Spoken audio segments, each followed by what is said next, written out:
Assalamualaikum warahmatullahi wabarakatuh.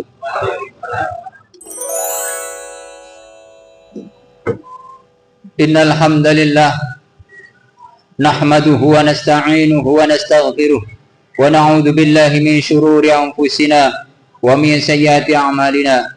May yahdihillahu fala mudilla lahu wa may yudlil fala hadiya lahu. Asyhadu an la ilaha illallah wahdahu la syarika lahu wa asyhadu anna Muhammadan abduhu wa rasuluhu la nabiyya ba'dah.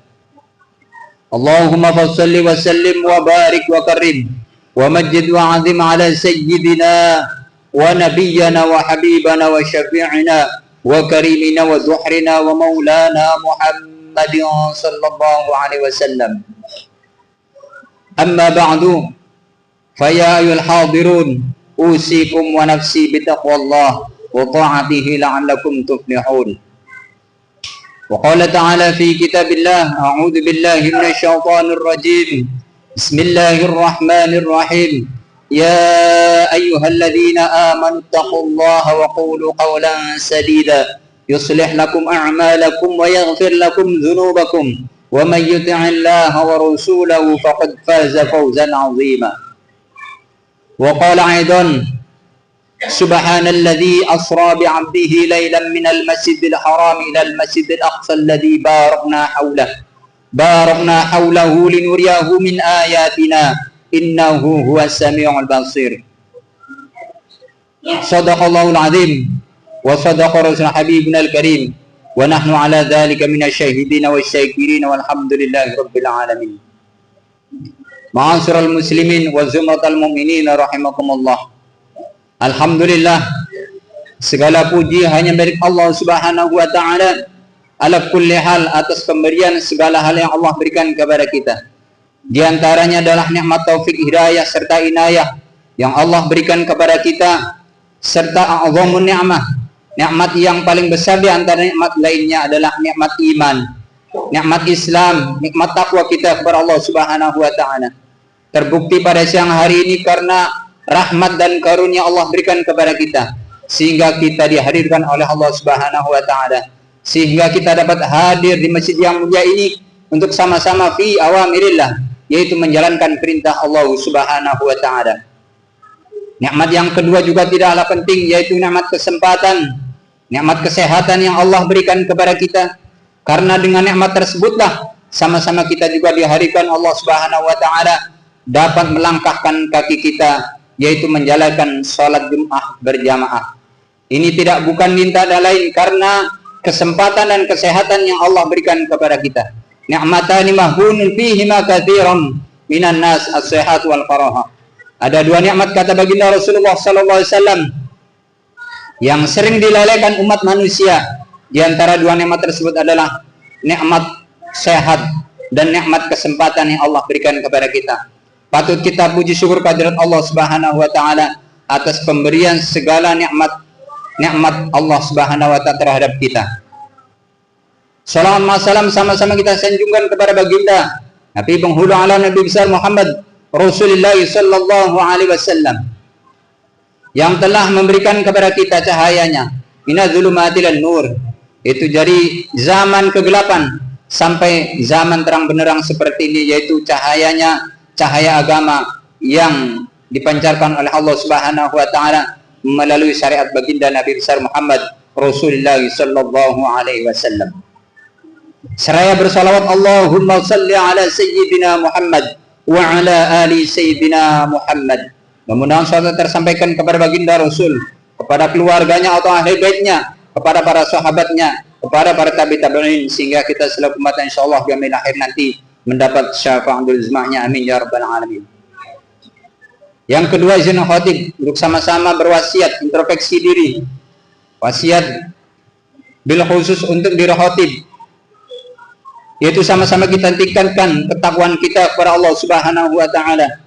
Dalam arti kata takwa, imtithalul awamirillah wajtinabun nawahi, yaitu menjalankan seluruh perintah-perintah Allah dan menjauhi apa-apa yang dilarang oleh Allah Subhanahu wa ta'ala.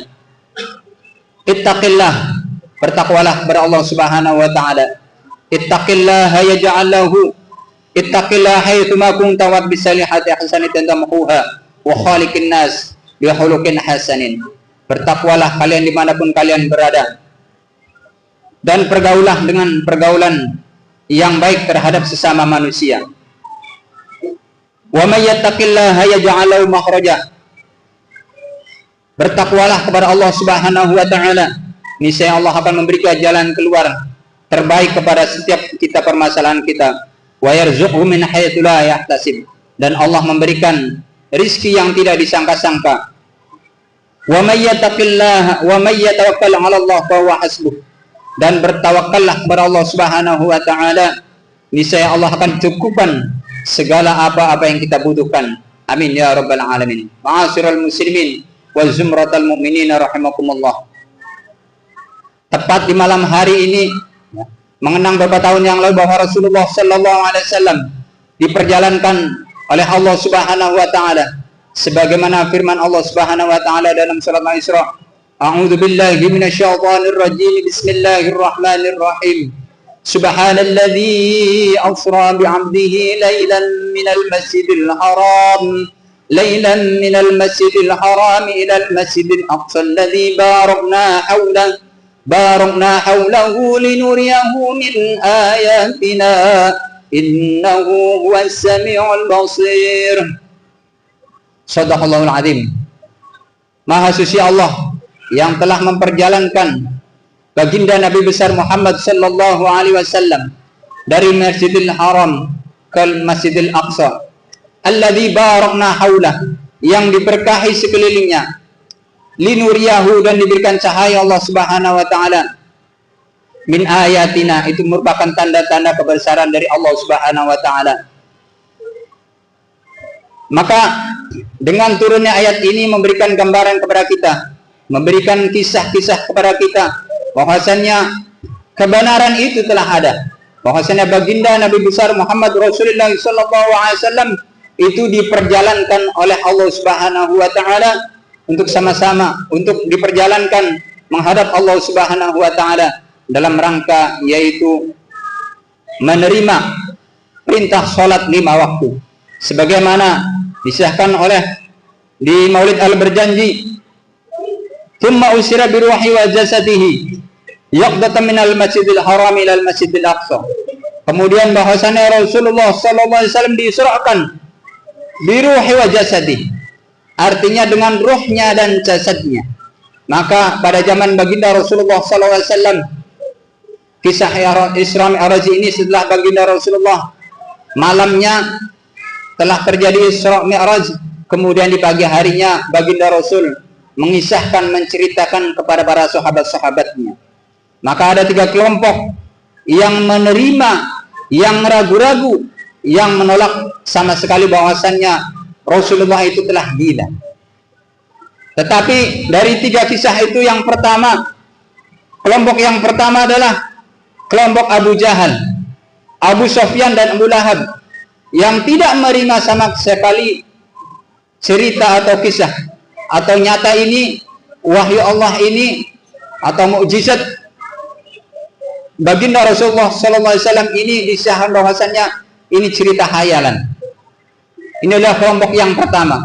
Kelompok yang kedua adalah yaitu yang ragu-ragu, apa iya Rasulullah itu dalam satu malam bisa menembus ke langit yang ke-7.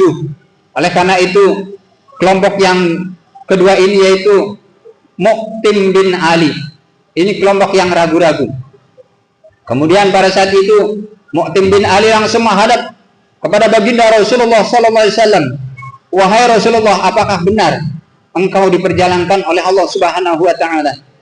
Maka Mu'tim bin Ali langsung memerintahkan kepada baginda Rasulullah, wahai Rasulullah, kalau memang itu terjadi, saya minta kepada baginda Rasul untuk mengangkat kaki kanannya. Kemudian Rasulullah mengangkat kaki kanannya.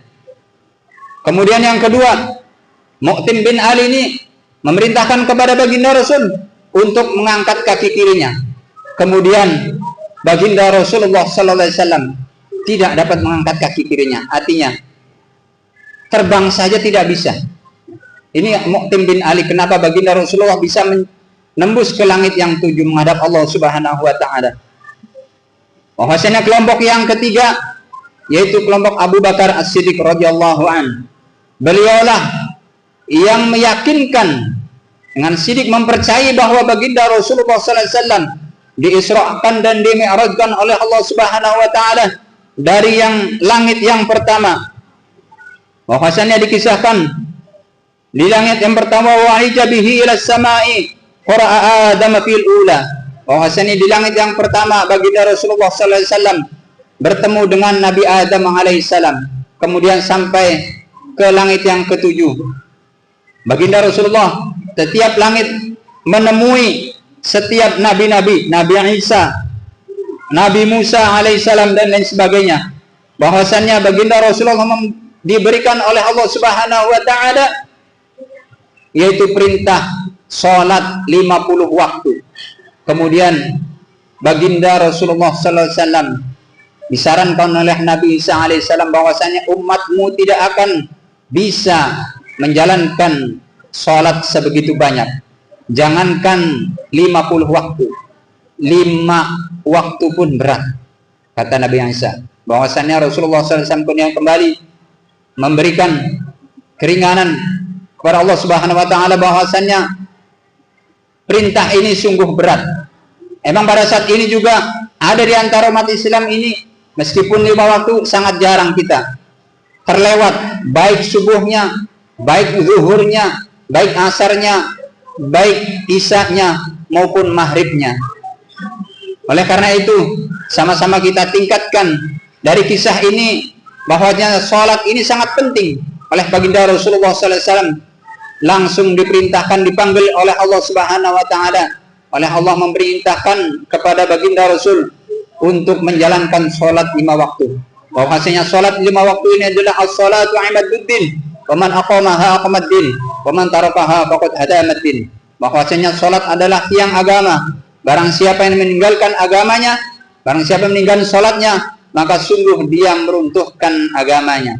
Mudah-mudahan kita dijaga oleh Allah Subhanahu wa taala untuk senantiasa keluarga kita, anak kita menjalankan salat 5 waktu. Bahwasanya salat yang pertama dihisab oleh Allah Subhanahu wa taala juga adalah salatnya. Innama yuhasabu 'abdun yaumal qiyamah as-salat. Bahwasanya yang pertama kali dihisab oleh Allah Subhanahu wa taala adalah salatnya. Kalau salatnya baik, maka seluruh amalnya dinilai Allah Subhanahu wa taala baik. Maka mudah-mudahan kita semua dapat menjaga salat 5 waktu. Barakallahu li wa lakum fil Qur'anil Karim wa nafa'ani wa iyyakum bima fihi minal ayati wa dzikril hakim wa taqabbalallahu minni wa minkum tilawatahu. إنه هو السميع البصير أقول قولي هذا فاستغفروا إنه هو السميع العليم